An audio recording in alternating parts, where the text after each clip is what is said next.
सियारिन ने आधी कथा सुनी थी कि उसे भूख लग गई और उसी समय शव से भरे हुए शमशान में पहुंची।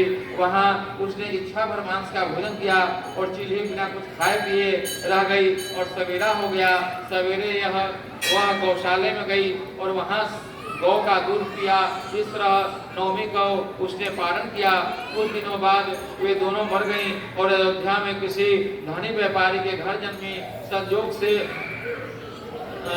से उन दोनों का जन्म एक ही घर में हुआ, जिसमें सियारिन ज्येष्ठ हुई और चीनी छोटी। वे दोनों सभी लक्षणों से युक्त थी, इसलिए बड़ी लड़की काशीराज की और छोटी उसके मंत्री के साथ अग्नि के सामने विधि पूर्वक ब्याही गई। पूर्व जन्म के कर्म फल से वह मृगनयनी रानी हुई।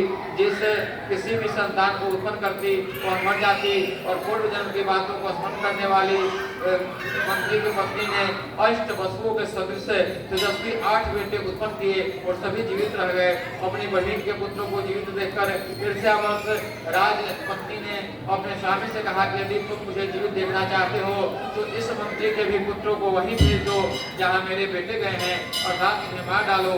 यह सुनकर राजा ने उस मंत्री के पुत्रों को मारने के लिए कई प्रकार के उद्योग किए, पर मंत्री पत्नी ने पुत्रिका के पुण्य बल से बचा लिया।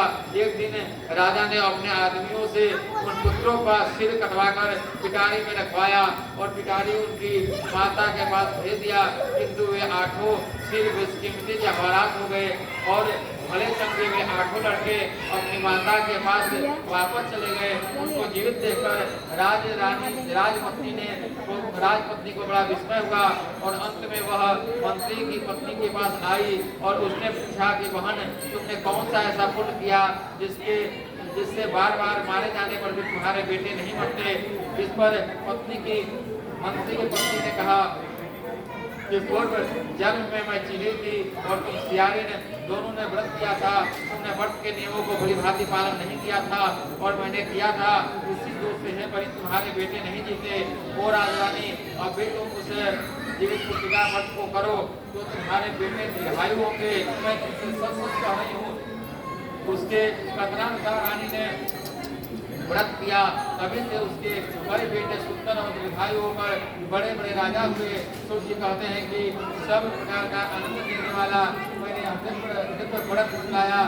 स्त्रियां चिरंजीवी संतान चाहती हो तो इस तो विधि को करें। महाराज की जय।